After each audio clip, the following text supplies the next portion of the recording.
नाज़रीन खे अपडेट कंदालू। अहम ख़बर है कराची के किडनी हिल पार्क में कायम मस्जिद के मसमार करण वारे मामले ते मस्जिद की अदालत से राब्तो करे वरतो है। मस्जिद के मसमार करण खिलाफ केस दाखिल करण लाए सेशन कोर्ट ओभर में दरख्वास्त दाखिल कई वही है।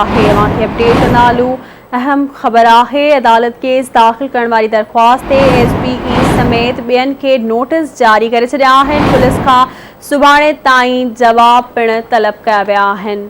ब्रेकिंग न्यूज़ है अवां खे अपडेट कंदा हलूं। कराची की किडनी हिल पार्क में कायम मस्जिद के मसमार करण वारे मामले ते मस्जिद जे अदालत से राब्तो करे वरतो है। मस्जिद के मसमार करण खिलाफ केस दाखिल करण लाए सेशन कोर्ट ओभर में दरख्वास्त दाखिल कई वही है।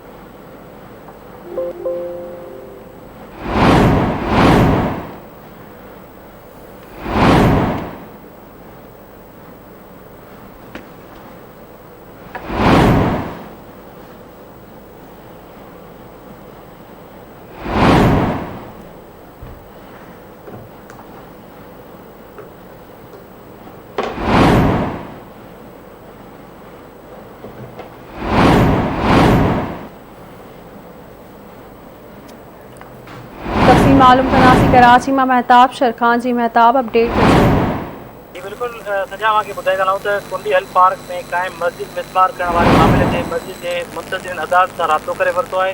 मस्जिद के मिसमार करण खिलाफ केस दाखिल करण लाए सेशन कोर्ट में ओभर में दरख्वास्त दाखिल की हुई है। अदालत के केस में जो दाखिल करण बाद में दाखिल करण ये दरख्वास्त में SSP ईस्ट के नोटिस जारी करे छॾिया आहिनि। पुलिस के सुभाणे जवाब ॾियण जो तलब करण जो हुकुमनामा जारी करे छॾिया आहिनि। तव्हांखे ॿुधाए चलूं तो दरख्वास्त भी ॼाणा वियो आहे त सेशन कोर्ट तरफा माना किथे मस्जिद के मिसमार करण जा किथे भुको न ॾिना विया। जी